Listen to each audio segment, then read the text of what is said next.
Olá, professores, sejam todos mais do que bem-vindos à nossa quinta lição a respeito dos nossos estudos sobre a doutrina da salvação, a soteriologia. É a quinta lição dos nossos estudos sobre a doutrina da salvação, mas é o segundo estudo sobre a predestinação e o livre-arbítrio. Bora lá então estudar essa lição e hoje a gente vai estudar especificamente a nossa eleição em Cristo, que, como nós vamos ver, ela é um segundo ponto importante para a gente não entrar em confusão com essa doutrina e não entrar numa discussão que não vai levar a lugar nenhum. Vamos ver então como isso se combina com o nosso propósito. Vamos lá então? Nossa lição, portanto, é a quinta e ela vai falar sobre a eleição em Cristo. Ok? Os objetivos da nossa lição são apresentar duas verdades expressas pela doutrina da predestinação. Primeiro, falar que somos predestinados em Cristo. E em segundo lugar, que somos predestinados para a santificação. Uma coisa importante é o que essa lição tem a ver com a lição 4, tá certo? E isso é bem importante, eu queria que vocês destacassem isso na lição, tá?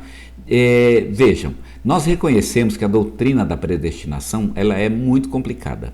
E aí vem o ponto que eu quero focar. Nós não queremos complicar, mas queremos simplificar, porque só podemos edificar a igreja se a gente simplificar, né? Complicar não vai ajudar em nada e não vai edificar a igreja. Então, como a gente pode fazer isso? Nós colocamos então dois propósitos em nosso estudo. O primeiro deles, o propósito da doutrina da eleição é explicar a salvação e não a perdição. Porque a doutrina da predestinação é uma doutrina sobre o amor e a soberania de Deus. Nós vimos isso na lição passada. Vejam, o propósito da doutrina da predestinação é explicar a salvação e não a perdição. Isso é muito importante, né? E a gente tem que ter isso em mente.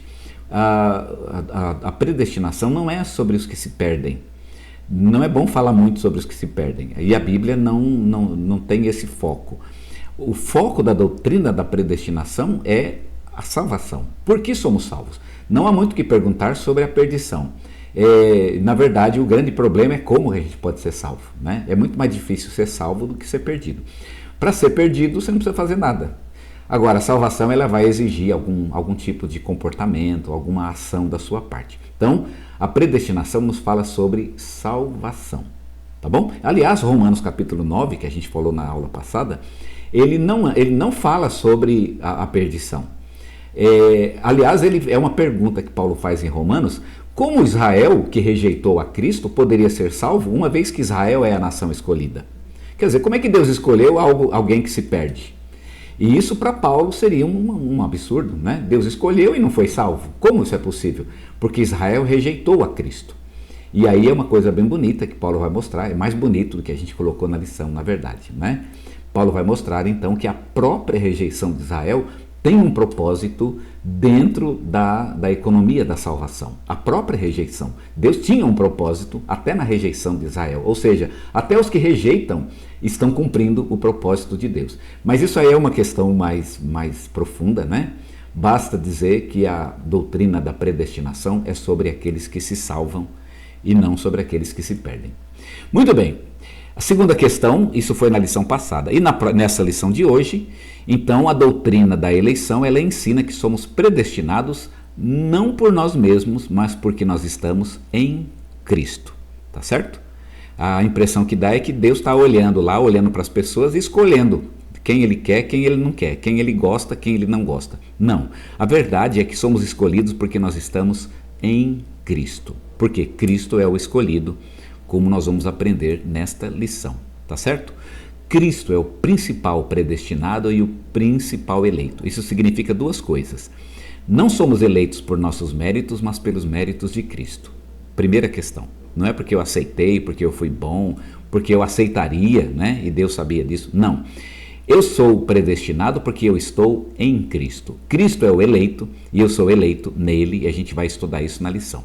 A segunda questão é que os escolhidos da Bíblia, eles sempre estão em relação com Cristo, seja por uma relação sanguínea, eles são antecedentes sanguíneos de Cristo, ou então eles estão dentro do plano de salvação. que culmina com Cristo. Mesmo que não sejam descendentes de Cristo, eles estão dentro do plano, participam do plano. Por exemplo, Samuel. Samuel não era um antecedente de Cristo. Ele não está na família de Jesus. Mas Samuel está dentro do plano de salvação e foi usado por Deus para manter o plano vivo. Então, ele ainda está em Cristo, né? Salvo, digamos, pela esperança, como disse o escritor aos Hebreus, e nós já estudamos isso, ok? Então essa é a primeira parte. A segunda parte da lição vai mostrar que somos predestinados para a santificação, e para isso a gente vai ter que lembrar da Ordo Salutis, que é a ordem da salvação, que começa com a justificação, que é a nossa conversão, depois vem a santificação, que acontece então durante todo o tempo que vivemos neste mundo, e por fim a glorificação, que acontece quando nós estivermos na glória depois que morrermos, né, e ressuscitarmos. Portanto, a frase somos predestinados para a glorificação, porque parece assim, né? Eu fui predestinado para ir para o céu. Ela expressa apenas uma parte da verdade. Na verdade, nós somos eleitos tanto para a justificação, quanto para a santificação, quanto para a glorificação.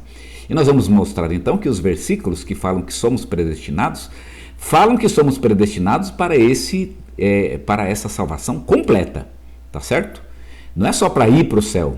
Porque existem pessoas que dizem que não importa o que você faça neste mundo, você foi predestinado.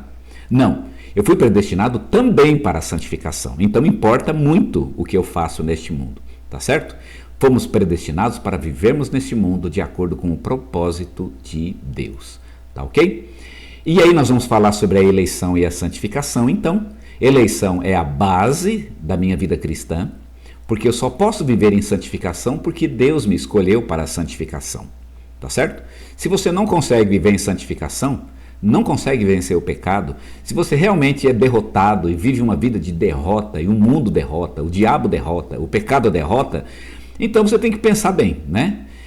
Porque a base da minha vida cristã é realmente o fato de que Deus me escolheu para a santificação. Eu tenho que viver em santificação. E a segunda questão é de que a santificação ela é a prova. Veja, a eleição é a base e a santificação é a prova. A minha busca pela santificação atesta o fato de que sou escolhido por Deus.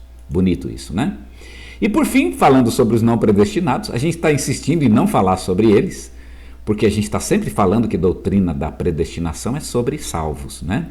Mas vamos falar um pouquinho dos não salvos, vamos dar essa palhinha, não é? Vamos falar sobre os não predestinados, tá certo? Porque muitas pessoas não são salvas. O decreto de Deus de condenação de uma pessoa, ele está baseado no fato de que essa pessoa não está em Cristo. Por que uma pessoa não é salva? E por que Deus decretou a perdição dessa pessoa? É porque ela não está em Cristo. E por que uma pessoa não está em Cristo? Ela não está em Cristo porque ela rejeitou a Cristo por livre vontade. Romanos 9, que é o texto que a gente leu na semana passada, ele mostra que Israel está em Cristo, porque Cristo veio de Israel. Ora, se Israel está em Cristo, nesse sentido, né, que faz parte da história de Cristo, é de onde veio Cristo, então como Israel não vai ser salvo? Então isso era um problema para Paulo, não é? Se somos salvos em Cristo, como Israel não vai ser salvo se Israel está em Cristo? E mais, o próprio Israel que está em Cristo, porque antecedeu Cristo, o próprio Israel rejeitou Cristo. E aí Paulo vai mostrar então que essa rejeição, na verdade, também faz parte do propósito de Deus. Também está dentro do controle de Deus. E aí o tema do livre-arbítrio, ele vai ser abordado na próxima lição, tá ok? Por fim, essa é a nossa lição. Espero que vocês tenham compreendido, né, o que nós tentamos colocar aqui. O que é importante é que Cristo é o eleito e de que nós somos salvos para a santificação. Entenderam? Somos salvos para a santificação. Alguém pode perguntar, mas será que nós somos salvos pela santificação? Quer dizer, é a santificação que me salva? Parece que Hebreus diz isso, porque ele fala que nós devemos buscar a santificação, sem a qual ninguém verá o Senhor. Mas eu falo, então, se eu sou salvo pela santificação, então eu estou perdido, né? Se eu não fizer tudo certinho. Mas vamos lembrar que nós somos eleitos em Cristo. E a santificação acontece em Cristo. Eu diria até que a santificação, ela não deve ser um grande problema para a gente. O grande problema para a gente é estar em Cristo. Se você estiver em Cristo, e mantiver a sua busca de Cristo, e você não se afastar de Cristo e não cair de Cristo, né? Então a santificação é um problema menor. Quem está em Cristo vai viver uma vida de santificação. O Espírito Santo está presente na vida dessa pessoa e a santificação, então, ela deixa de ser um problema enorme, gigantesco. Ninguém é perfeito, todos vamos pecar, mas nós sempre vamos nos arrepender deste pecado, voltar para Cristo e retomar, então, a nossa vida de santificação. Não sei quantas vezes esse processo vai acontecer, mas ele sempre vai acontecer na vida de um cristão. Ele nunca vai se contentar com o pecado, cair no pecado e ficar nele, ok? Então é isso, gente. Que Deus abençoe vocês, professores, deem uma ótima aula no domingo e que vocês sejam uma bênção na vida dos seus alunos, amém?